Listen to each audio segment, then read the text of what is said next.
Not everyone you cut off was toxic. Some of them were just human, and you did not want to deal with it. Cutting off people feels empowering, yes.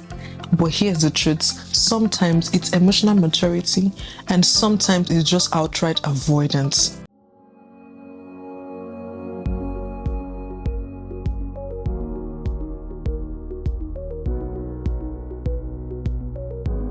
Hi guys, welcome back again to this space. My name is Bolu Atife. I've missed you guys so much.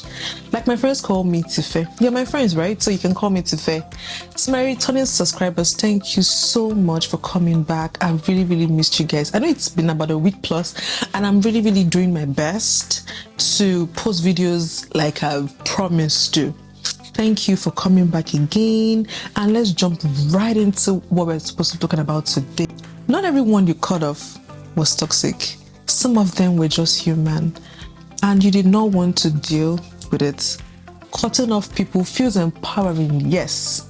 But here's the truth. Sometimes it's emotional maturity, and sometimes it's just outright avoidance.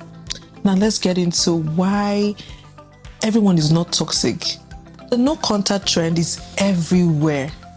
Instagram, TikTok, even podcasts daily. What we are preaching nowadays is telling you to protect your peace at all costs. And yes, that's absolutely right. It's the right move. But I've seen this trend gone too far, where cutting off people becomes a default and not a last resort. Today, let's talk about how to tell the difference and what emotional maturity really looks like.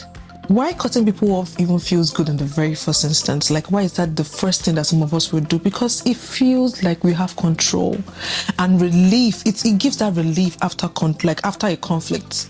Social media already reinforces that idea that removal equals empowerment. Let me give you a quick example.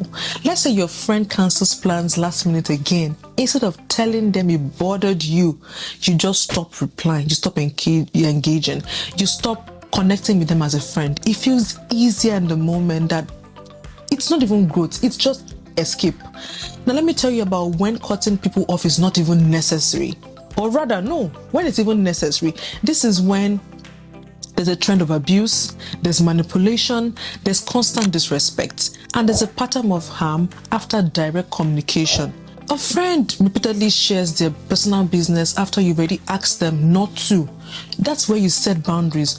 You ignore them. This is not someone you even negotiate with. That is someone you walk away from with your full chest. When it's actually avoidance is when when disagreement are mistaken for toxicity.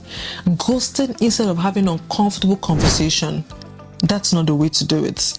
At the end of the day, if you can't sit in discomfort long enough to talk about that issue, you're not protecting yourself. You are outrightly protecting yourself from growth, and that is not you doing the right thing to even keep relationships. Now, emotional maturity is the alternative here. This is when you set boundaries before blocking. Talk about it. Don't just ghost people. Repair relationships where possible, and recognizing that not every conflict equals a deal breaker. Maturity is knowing when to walk away, and it's when to know when to walk through it. It's not one or the other. It's actually knowing which is which. Now, I want us to do something, right? Very quickly. Before you cut someone off the next time you're faced with a difficult situation, ask yourself, am I protecting myself or am I avoiding the work? Now let's talk about it in the comments. Have you ever regretted cutting somebody off before? I want to hear your story. Were you right at the end of the day, or were you wrong? I'll see you guys in my next video again. Have a good one, guys. Bye.